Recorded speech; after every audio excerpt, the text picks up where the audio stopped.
Kyiv को बचाने की कोशिशों में यूक्रेनी लगे हुए हैं, तो रूस की सेना लगातार कोशिशें कर रही है कि वो जल्द से जल्द आगे बढ़े। एक एक करके दोनों लोगों से जल्दी से कोमोडोर आप बताइए, जो श्वेता जानकारी दे रही थी उसे क्या बातें समझ में आपको आई? देखिए, मुझे बात एक बिल्कुल साफ नजर आती है कि जिस तरीका वो कह रही थी कि बक्सर गाड़ियों की जो मूवमेंट है बहुत बढ़ गई है, उस तरफ जा रही है कीव, तो वो मुझे लग रहा है कि कीव की किलाबंदी कर रहे हैं, मजबूत कर रहे हैं, पहले से ज्यादा कर रहे हैं। लग रहा है आपको कि कीव की किलेबंदी की जा रही है? जी हाँ, और इन 4 जगहों पर जो सीज फायर हुआ है, इसका क्या मतलब? इसका मतलब ये होता है कि एक तो बात करने को कॉरिडोर दिया है, जो वहां पे बूढ़े बच्चे महिलाएं जो फंसी हुई हैं वो निकल जाएं, मगर साथ में एक बात आप याद रखें कि अगर वहां 2 या 3 दिन की सीज फायर होती है तो जो फौज होती है वो अपने आप को उस टाइम के अंदर रीग्रुप करती है। ये जो 4 हिस्से हैं, कीव, चार्निहाइव, सूमी और मारियापोल, आपको लग रहा है कि यहाँ पर एक बार फिर से नए तरीके से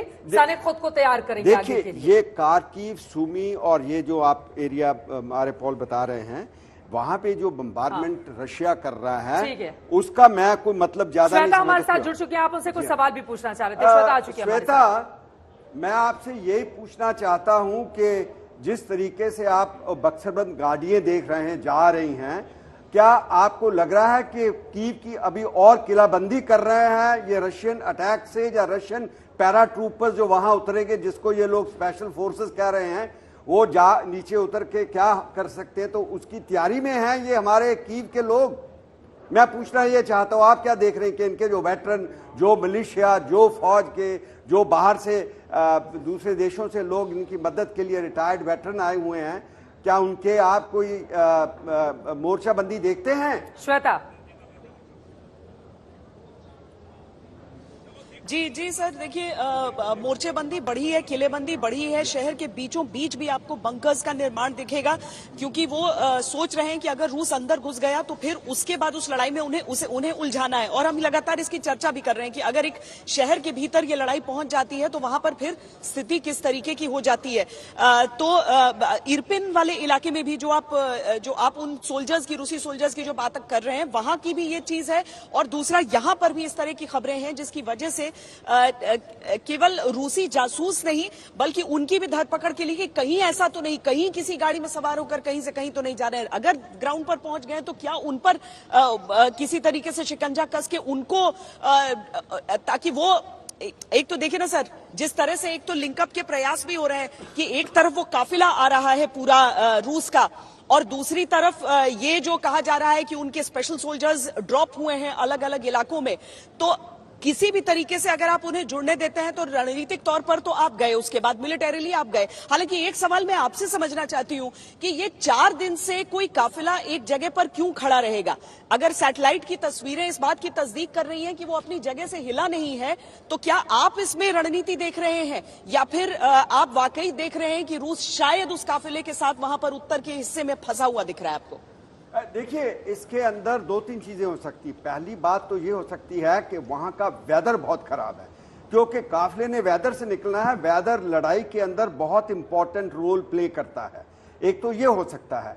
दूसरा ये भी हो सकता है कि जो आप तो बिल्कुल सेंटर, यूक्रेन के सेंटर में है, जो ईस्ट का इलाका है, उसका वेस्ट का इलाका है, जहां पोलैंड का बॉर्डर है, जहां पे अभी भी मुझे लग रहा है कि अंडर ग्राउंड इनके एयरफील्ड हो सकते हैं कि वहां से जहाज उड़कर इसके ऊपर हमला कर सकते हैं। ये कोई इंटेलिजेंस रिपोर्ट्स हो सकती हैं कि जिसने उस काफिले को रोका है। मैं भी सुन रहा हूं 2-3 दिन से बहुत लंबा, बहुत किलोमीटर का लंबा काफिला चला हुआ है, अभी तक पहुंचा नहीं। अभी कब पहुंचेगा, कब वो अपनी पोजीशन लेंगे? काफिला से तो लड़ेंगे नहीं ना, नीचे उतर के कहीं आएंगे वो। तो मुझे तो लग रहा है कि ये 1-2 दिन के वाली बात नहीं, तो बहुत लंबा खींचा जाएगा। तो मुझे लग रहा है कि ये वेदर की वजह से वहां रुक सकते हैं, क्योंकि नॉर्थ जितना जाते हैं हम इस कोल्ड कंट्री से, उतनी बर्फबारी जो होती है ज्यादा होती है। श्वेता जी, और यहाँ पर हम कीव की सड़कों पर आगे बढ़ रहे हैं। राजेश पवार भी यहाँ से हमारे साथ जुड़े हुए हैं। राजेश, बताएं, आपके हिसाब से जिस तरह से रातों में हम उन धमाकों की आवाजें ज्यादा सुनते हैं, जिस तरीके से फाइटर जेट्स की आवाजें आसमान में आती रहती हैं, कीव के सीज की, अगर उसकी घेराबंदी की बात होती है, पता नहीं कितने दिन बीत गए कि कहा जा रहा है बस अब खतरा मुहाने पर है, बस अब खतरा मुहाने पर है, लेकिन खतरा है कितनी दूर आपके अनुसार? देखिए श्वेता, कीव पे पहले दिन ही हमला हो गया था। जिस दिन पहले दिन था लड़ाई का, उसी दिन इसके जो एयरफोर्स थे उनके ऊपर हमला हो गया था और साथ साथ स्पेशल फोर्सेस का भी हमला हो गया था। लेकिन उसके बाद से हमने देखा है कि जो ज्यादातर मिलिट्री एक्टिविटी रही है वो पूर्वी यूक्रेन में और सदर्न यूक्रेन में रही है, दक्षिण में रही है यूक्रेन के। वहां एक्टिविटी ज्यादा रही है, डोनबास के एरिया में एक्टिविटी ज्यादा रही है। और कीव का जो ये रिपोर्ट हुआ है, 9 दिन पहले रिपोर्ट हुआ था ये काफिला, और उसके बाद से लेके अब तक ये लगभग वहीं पर है, 15 से 20 किलोमीटर दूर कीव के। और जैसा मैंने पहले बताया कि इसका संबंध, इसके रुके होने का संबंध इरपिन के अंदर जो लड़ाई चल रही है उससे है। क्योंकि जब ये लड़ाई जब तक खत्म नहीं होगी, जब तक इरपिन क्लियर नहीं होगा, वो एक्सिस क्लियर नहीं होगी। और एक्सिस का क्लियर होना जरूरी इसलिए है क्योंकि उसी एक्सिस से आर्मर्ड का, जितनी आर्मर्ड व्हीकल्स आने हैं, टैंक्स आने हैं, बख्तर गाड़ियां आनी है, सप्लाईज आनी है, लॉजिस्टिक्स आना है, वो उसी रोड से आना है। लेकिन अगर वो ब्लॉक्ड है तो वहां से उनका आना नामुमकिन है। तो उसको क्लियर करना किसी बड़े हमले से पहले निहायत जरूरी है।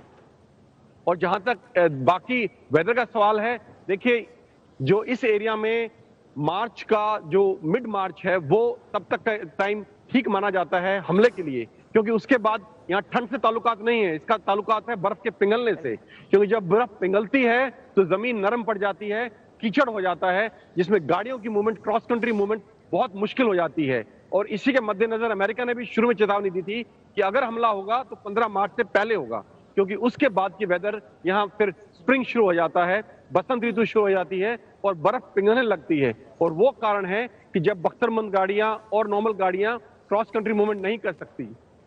Over to you.